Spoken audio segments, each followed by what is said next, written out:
Are you seeing my cursor? No, it's cheering from my side, Grace. So you'll just let me know when to move forward. Okay. So this is the Office of Undergraduate Research, and which is related to the topic we are sharing today. Our mission, as you all know, is to advance students' research capability and excellence. And also we seek to, find funds internally and externally. So our students can have research experience with the professors who are mentors.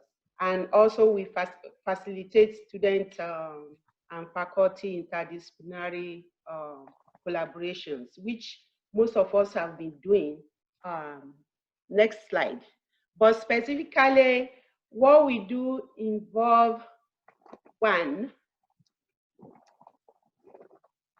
source for internal and external fund. For example, for this academic year, we source fund internally from the HR, which is the Earn and Learn program. Many of us faculty, we are engaged in this. We are engaging like 35 students this academic year in the faculty mentored research activities for our students.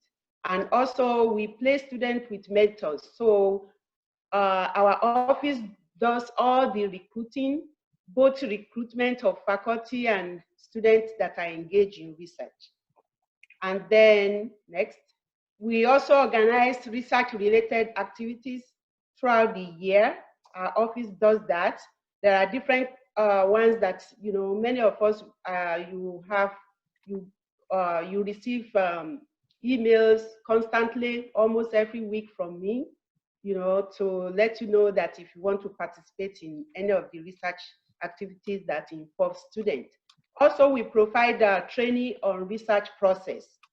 This, we collaborate with different departments, different colleges to be able to provide this service. Also, we support student participation in conferences. For example, the local conference of Symposium Research Week, the regional symposium, like the Tamus Pathways, and also there is a state undergraduate research that is always done every year at the capital in Austin. So our office also, supports students and provides services for such. Then we also organize events for research internship. This one we collaborate with the career office on campus. And also we stage the undergraduate research information session to be able to provide these services, because we invite, many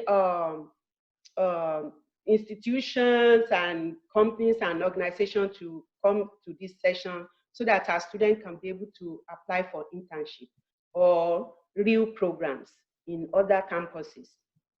Next. So today, like I said, our topic is, faculty mentorship for undergraduate research. Why are we training in this? We assume that all of us will know that, but we're trying to remind us about, one, that who is a mentor? I know many of us have questions about this, and I'll give examples as we go on. Then we want to discuss the conceptual framework of mentoring, which is very important. We get all this information from the National Organization of Council for Undergraduate Research, which many institutions all over the country are members. Personally, I'm a member. I've not gotten many faculty members to become members, but we'll work on that. Then the last thing we want to discuss, it will be like interaction among each other to see how mentoring can be effective. Next slide. Okay, now, so who is a mentor? Generally, we know that mentors are trainers, they are guidance, they are professional role models. But we are trying to tailor this to specifically to undergraduate research. So A mentor will be a full-time faculty or staff in the university. Then we assume or know that, they are expertise in research. Also, we expect that, they will have terminal degree of PhD, MD, and all that. I have some mentors that they have master's degree, which is still okay, because later on you see that other type of, mentors with maybe graduate or postgraduate status can also be a mentor. Tenure seeking faculty and all full-time research staff can also be a mentor to our students.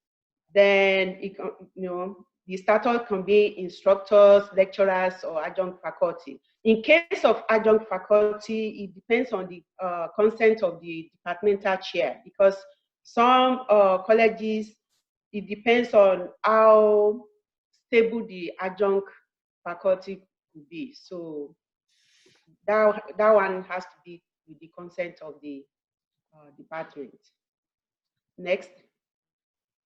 And of course, a mentor can also be a graduate student or postgraduate student.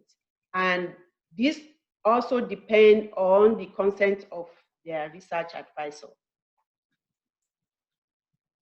Okay, now, when we get into the conceptual framework of mentoring, there are 3 categories generally that we look at. And the 3 categories have to interact in such a way that it will make the mentorship effective. On my left side, you could see that, we have the 3 categories, which is the intent. Why are we, doing this faculty mentoring? At the lowest level, you will see that, you provide psychological development to the students. And that's kind of something like a role model. Okay. Then the second category has to do with impacting the professional development or advising in such a way that they'll be able to develop professionally as you engage them in research. And of course, the last category, which is the career advancement and brokering. We call this one brokering. Especially these days that we are trying to develop as a research institution, that last category is very important. When the mentoring is effective, you will see the result, because our student will graduate either to graduate school or to a world of work and in the area of doing research. And we have many organizations that have the research department these days. Looking at the middle of the pyramid, this pyramid shows how the mentorship should be. We see that at the lowest level, you serve as the role model. The peer power can be of that, and the supporter. For example, the role model is the faculty member. The peer is the graduate student or the postgraduate, and also we have the supporter. We in our department, we being the supporter, especially the Office of Undergraduate Research. So we are trying to provide the psychological development and serving as a role model to the student. Then we see the teacher or coach. Some students, they project may come up from the class that the teacher is teaching. So this level is very important also. And then you be counselor, advisor, or guide. That's when you are now being developing their career, developing them professionally. In different ways, you'll be counseling them, like you can write letter of recommendation for them to have different experiences outside the campus. You advise them on what to do and you guide them. And then that extends to, you sponsor or, benchmark their work. When you sponsor their work, those of us that we have, we have grants. Many of the faculty members that have grants, they employed undergraduate research. In this case, we are really developing them professionally. And then, of course, when you move on to the patron or the protector, you find out that you are really helping them to develop their career goals. At this level, you can go with them to conferences, you can help them to make networking and all that. And of course, the top of the pyramid or the hierarchy, you are an effective mentor. So with that in mind, the framework can be further explained that, the professor and the mentor must, assume the mentoring intent and then the involvement through all the levels. The levels are from 1 to 6. So you see that as you raise them from the bottom level of psychological, development, you use all these roles in between from level 1 to level 6 to make everything effective. So following this framework has worked for so many institutions. And so if you need further explanation on this, I interact with many faculty members, so you can ask questions later on. Next. Okay. How can mentoring be effective? These are questions that many of us is like a concern to us, because we come across different behavior, different instances that come up when we are mentoring students. In the first place, you have to make sure that you establish a clear expectations about the work schedule. This one is very important. Also, you make sure that you explain and establish what their responsibilities will be. And also, you also need to have two-way communication. These 3 areas are very important to establish right from the beginning when you start to mentor the students. But to be able to achieve this, there are certain questions, to consider.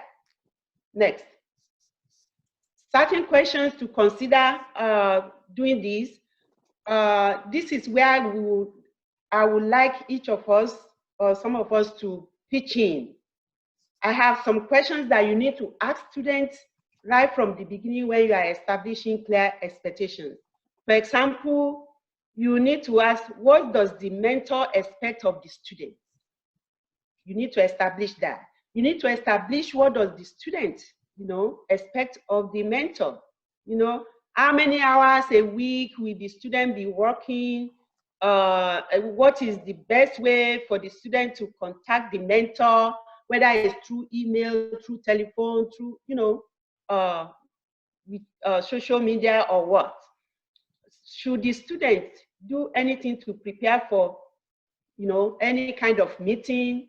And then when should the student get help from their, graduate student and all that? Should the student send the mentor weekly email updates? I know that many of us will have something to say on all these, questions I'm raising. So what information should be included, in all these updates that you get from the student? So now I want us to interact a little bit on this. What are the kind of questions? Maybe as you ask your question, you can be writing it down in the chat. But at the same time, I want us to contribute. If anyone can unmute and contribute to this. What are other questions that we need to ask in order to establish and be clear right from the beginning of mentoring a student? Anyone?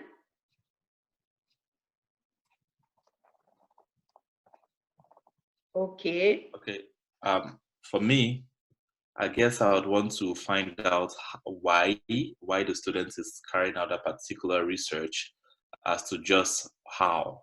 So we understand how is, the process, the how, and what the research is about, but I want to understand why, the relationship between the student and the research he or she has decided to take on. Okay. Why the student is participating in the research? Like I explained in the previous slide, the three categories. The why of doing this mentoring and research is to be able to develop the student psychologically, professionally, and career-wise.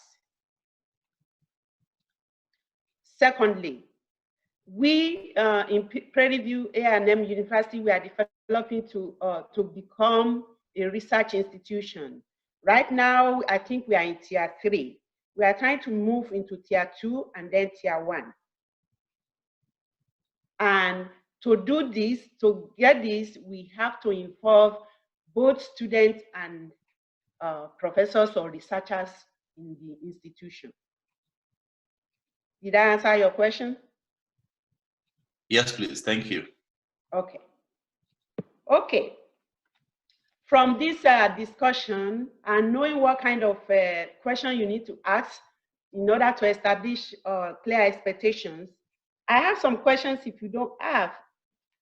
So some of our faculty members that have mentored students, I know you are in the meeting. Can I ask you this question? How easy was it for you to establish the work schedule or the responsibility for the student? Anyone?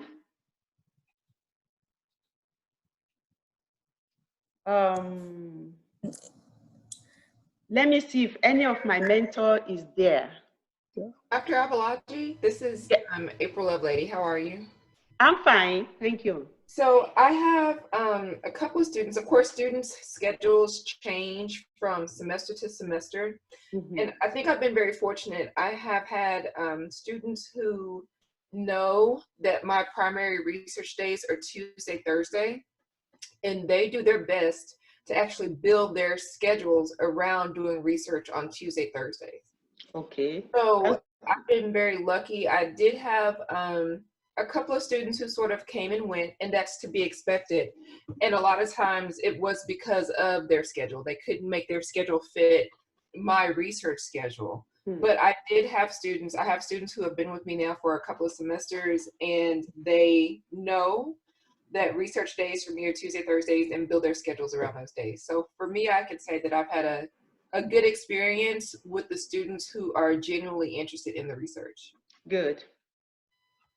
Any other person? Okay, let me just give you an example from the 35 students that we worked with this semester. A number of students came to my office to complain because of their class schedule. They are not able to go to the research something, and if they don't go, and the faculty has to sign their timesheet, that's when they now have problem that I'm not getting paid. It's because of my class schedule and all that. So I kept on advising them and also letting the professor know that they need to work it out between themselves, and that's why that framework is like once you get that going, and then you establish you have clear expectations right from the beginning. It won't be like you get to the middle of the semester and then when the student is not paid, then it will be problem. We had to deal with a number of those this past semester. And also with this epidemic, there was a lot of complaint about that.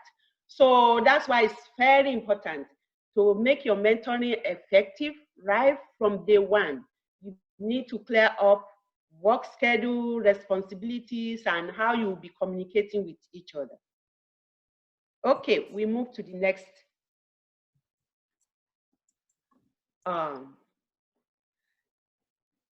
Secondly, you make the steps of research process very explicit. This is necessary so that we will be able to find out what the background knowledge and skills the student have, because this can create significant obstacle for students. So I have some tips that you can look into or consider for this section. So first, you identify student background knowledge and skills. There are many freshmen, maybe they've had experience, especially those that went to community college, that they really want to get on doing research once they get into this into our school. And there are some freshmen that are really, really interested in doing research. So that's why it's very important for you to identify their background knowledge and information. And there are some that doesn't. So you make a timeline of milestone to reach. This has created some problems also with our experience. So it's very important, so it won't create obstacles later on in the mentorship relationship. Make a timeline with the students so that you'll be able to understand and be able to abide with the timeline and the objective for the goal that they need to achieve within that frame timeline. Then talk about required skills and knowledge. Yeah, you might identify their background knowledge and skills, but what are your own skills and knowledge that you require of them? So you need to talk about that with the students also. Then first, we will assess students' beginning skills level and knowledge. Yeah, it's one thing to identify, it's another thing to assess it. And the way you can assess it, depends on, as a professor, you know how you can see whether this student really know what he's doing or not, or has these skills or not. Then identify where student might need instruction, before engaging in research or mentoring. Next. Okay.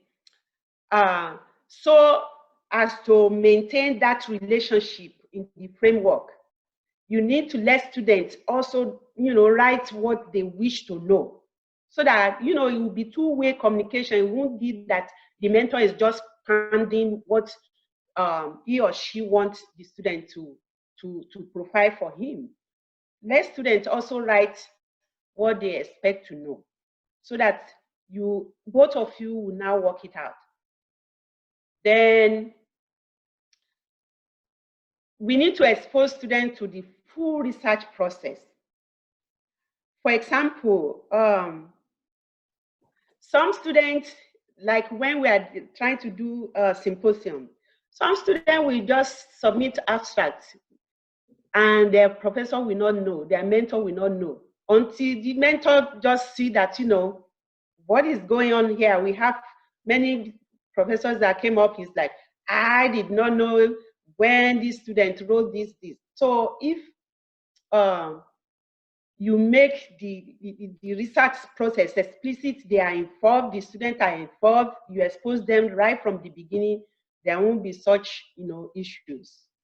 Then have students read key articles or books about the study, because some of them, they just say, oh, they go to the lab, they just stay there, they don't know what to do. So in a way, mentoring the students has to be two ways, not just getting students involved. Then ask students to brainstorm about the next step, especially those of us that we have more than one student that we mentor, and they are working on the same project. They should be able to think and come up with, next step to take in their research process. Okay. Any comments, any question, to discuss on this from our experiences? Is Dr. Samuel there? Maybe not. Yeah. Okay. Emmanuel Dada, can I say something?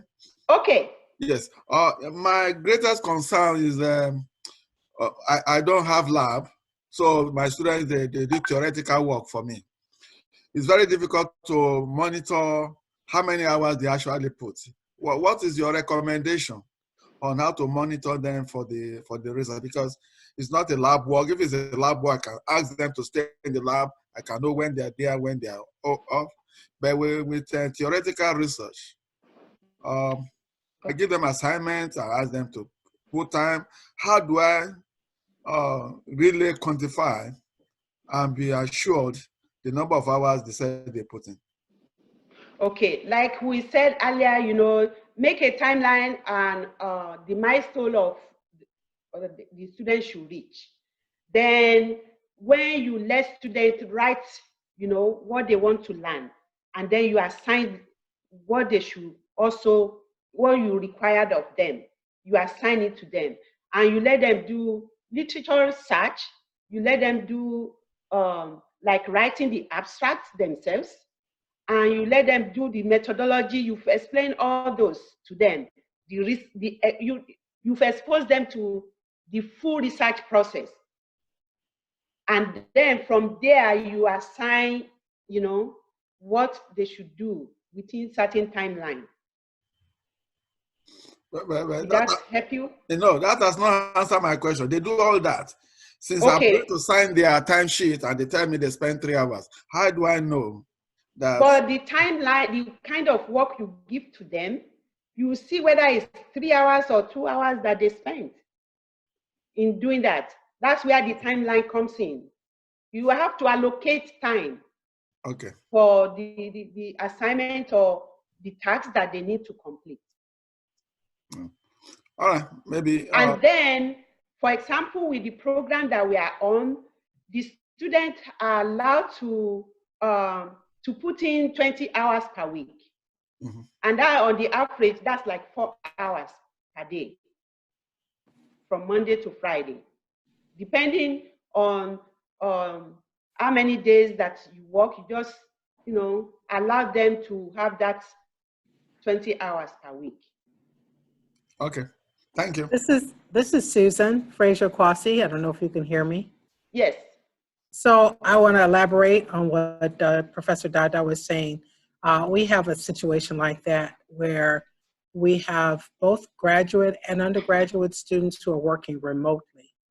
So we assign a task that we assume so many hours will be attributed to that task, and every week they have to give a report.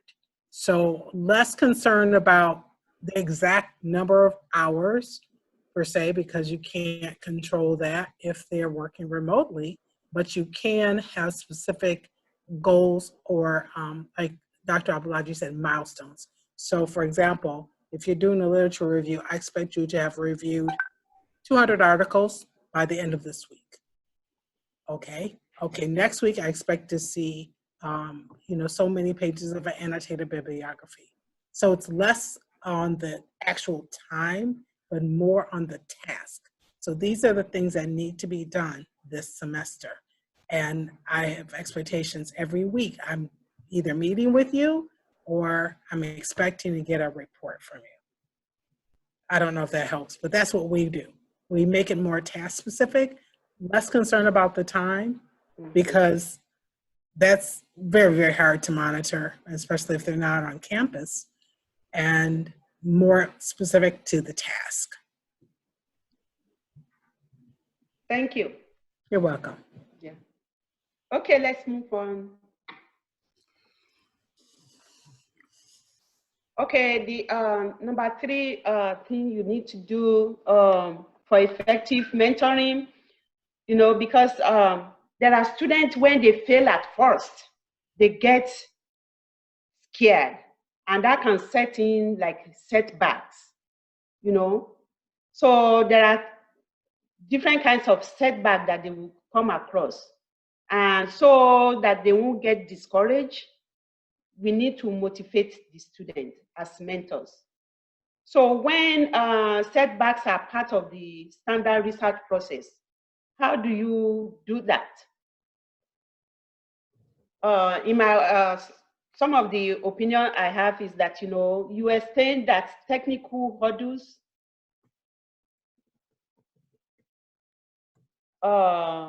disproven hypotheses, and dead ends are normal in doing research, because some of them get frustrated. You will also need to emphasize lessons learned from the setback, how it can inform future work. Then you model for students how they can manage setbacks. That's when, setbacks are part of the standard research process. What about if the setback are due to the student error? This one can be really devastating for them. But I say you identify where the mistake was made. Keep a forward-looking attitude instead of, reprimanding them or show that you don't care. That might not help at all. We keep attitude, that's how the student can do it differently the next time. Also, you utilize other undergraduate or graduate students that have similar skills in the particular research that you are doing to be able to work with this particular student that made the error. In that case, that physiological first level, they are associating with their peers, and that might help to motivate the students. Then you review your communication plan with the students so that you can be able to catch the mistake every time. So acknowledge what students are doing well so they feel motivated to learn more. And I saw this adage that nobody is perfect. Everyone makes mistakes, but some mistakes will teach you great lessons and make you a better person. So if we let them know that, it will motivate them and erase setbacks. So next. Okay. This one, to make mentoring effective, you need to incorporate routine checks for understanding and catching misunderstanding early in life, in the life of the mentorship. And what are the strategies you can try in this? I will let people suggest this. What strategy can you use to catch areas of misunderstanding early, so it doesn't become, significant problem? Anyone? Okay. If we don't have anyone, some of the strategy you can use is like have your student write out a research procedure plan for the research and review the plan with them for areas that seem less certain. Then ask students to send you a weekly email update with a summary of what they learned that week, any obstacle they encounter, and also what they are planning for next week. That will really help you to catch any kind of misunderstanding on the research process. Then have your student to explain even their research to, others. Maybe if you are doing classroom projects, this will be really good. Or you have a colleague that you're doing similar, research. You can ask your student to, explain to the colleague so that the colleague might catch any kind of misunderstanding on time. Any question on this to discuss so that we'll be able to understand better what to do on the routine checks to catch misunderstanding? Anybody? This is Judith. I just wanted to add to what you said. I think another thing that is quite important is the fact that if we allow the students to set their goals, I believe so much in setting goals in anything one is doing in life, the long-term goals and the short-term goals. Good. And as a mentor, you always let them have it written down. And then when you want to catch these areas of misunderstanding, sometimes you can tell them, bring up those goals you wrote down some time ago. And when you cross-check it to ask the person, okay, are you going in line with what you've written down here? And if not, you check the balances where the person is having some shortcomings, and that could help also. Okay, thank you. Any other comments or strategy to apply? Okay, we move to the next point. Okay. This next point to make your mentoring effective has to do with how students perceive whether they have the ownership of the research or they are able to think independently. Some students came up with the fact that, oh, the mentor asked me to do this, but he came up again and said, this is what I should do. I'm confused, So this can create problems that might not make all our efforts of mentoring, very effective. So what are the questions that you need to consider in order to let the student see that he or she is part of this with you, is collaborating with you, whether your the support is coming from your grant or is coming from our office. How can you how can you make the student feel and be able to think and express the thoughts to the mentor? What are the questions that you need to ask the student to be able to feel that? Anybody can anybody highlight on that?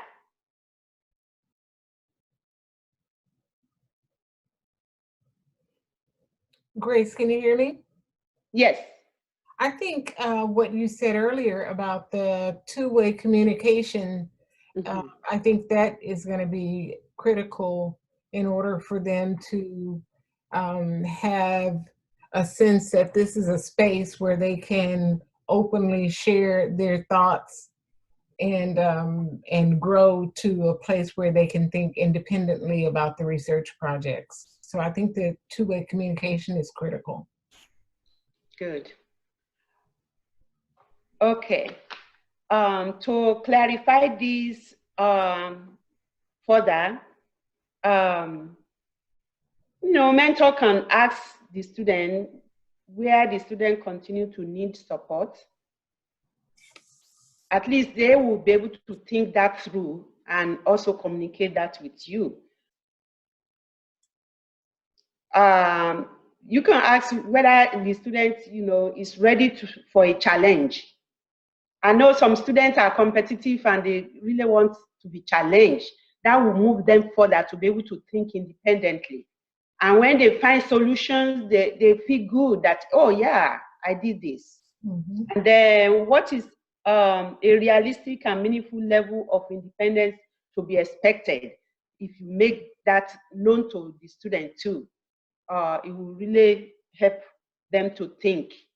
And in doing research, we talk about critical thinking and problem solving. If we mentor students to be able to reach that level, we make all our efforts to be effective. And then when you ask students, what is the next step, in this research process, let the student think. So those are some of the questions that we need to ask students, So they will feel like, they are really getting hands-on on this. I have some students that personally come to my office and they were happy that they were exposed to this kind of, because they were able to think and see what, reason what they were not able to do before, and it's with the help of the mentor that they were able to do that. So these are some of the feedback that I get from students. So I know that many of our mentors are really doing a good job. So, but like I said, just to remind us, these are some of the questions that we need to ask them to make them to think and to make them feel that they are ownership of the research that they are doing. Next. Okay, this one is getting to the top level where you address their professional development and their career development. So this is very important, especially when you've been mentoring students and you expect to see results. This is, motivating, will be motivating to the mentors themselves too. So professional development is rated the most important benefit for student researchers, and comes in form of networking opportunities that you create for the student, experiences working with other professional or any professional settings, and then gaining experience in public speaking and all that.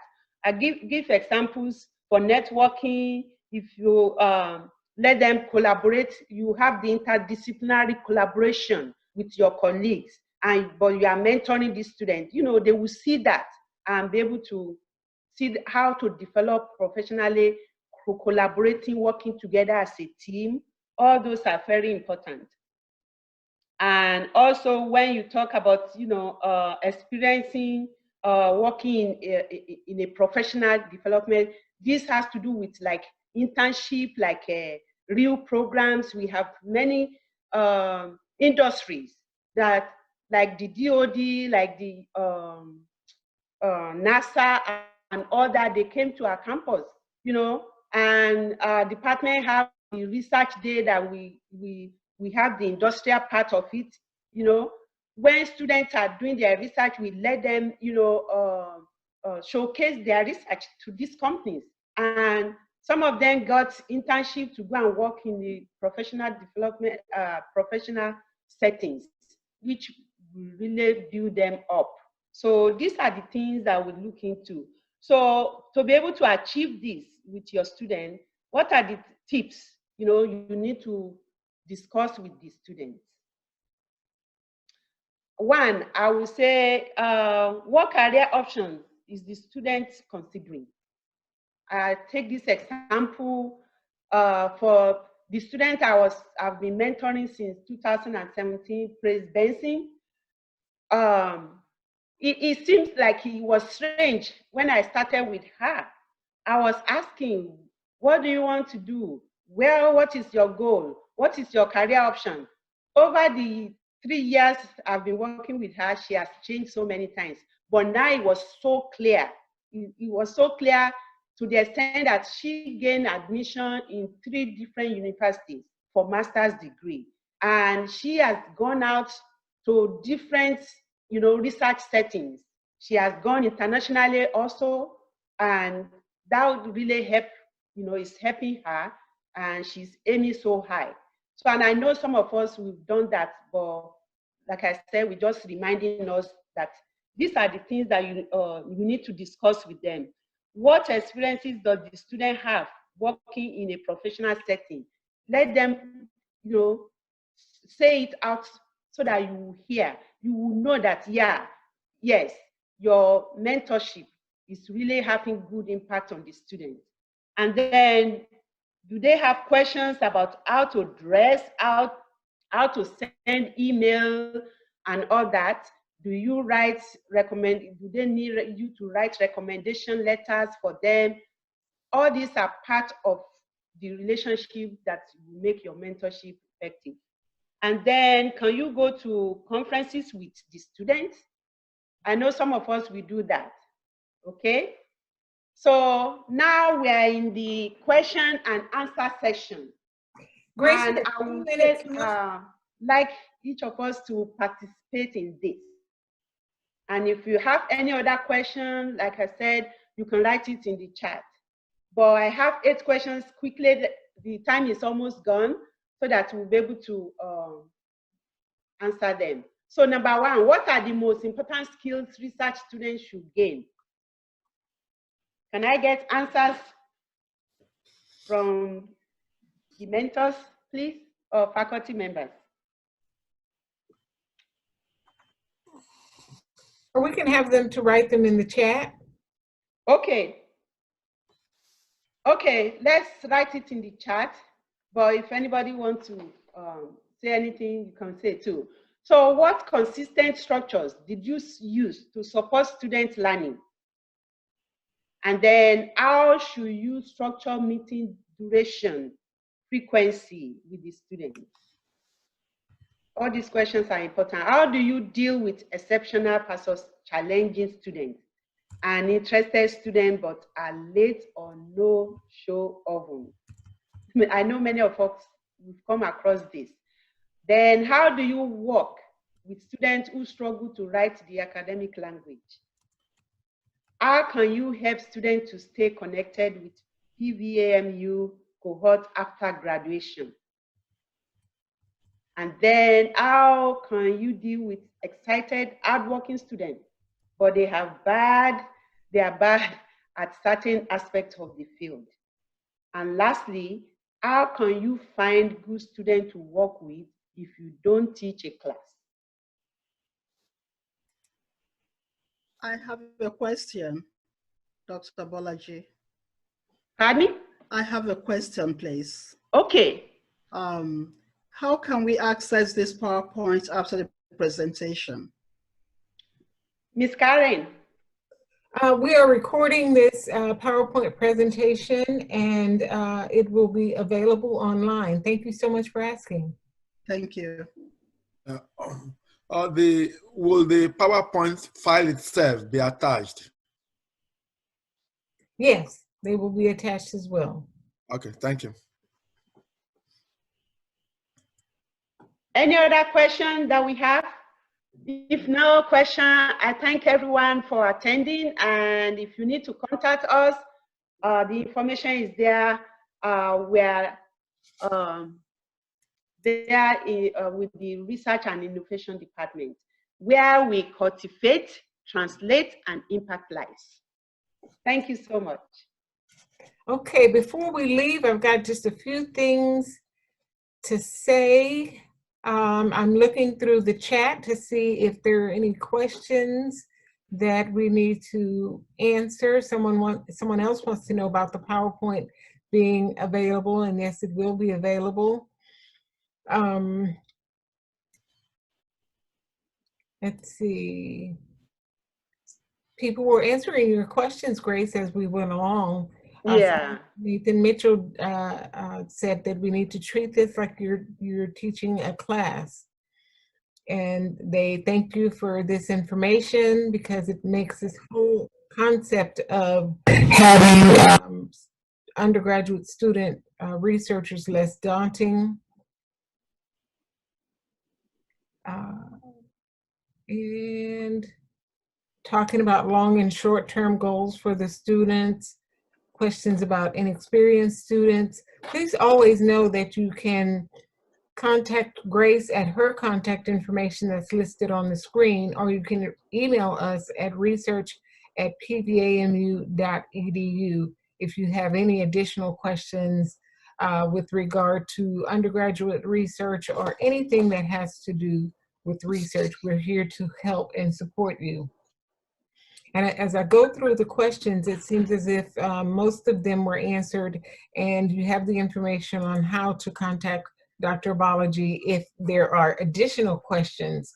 So, Dr. Balaji, is there anything else that you wanted to say before we wrap up? Yes, I just want to thank all the mentors for this academic year with the certified students. There are so many others and all that. With the experience that we have or we had, I will appreciate if the mentors will keep up, within that framework of mentoring the student in the area of their timesheet to be on time, the clear work that they need to do, because like I said, many students came to my office to complain and to sort out, and I still had to direct them back to their mentors. And also making sure that, the students, don't confuse my office, what we do in my office with your mentoring them, because I saw a lot of this. So okay, thank you so much. Dr. Abology. I appreciate that. And I want to thank everyone again for participating, for showing up today. We certainly do appreciate you being here. We ask that you follow us on all social media at PVAMU Research for the most current information from research and innovation. And we invite you to join us next Monday, May 18th at 1 p.m. for another 1-hour RITI session. It will be To IRB or Not to IRB, presented by Donna Pokrabek and the Office of Research Compliance.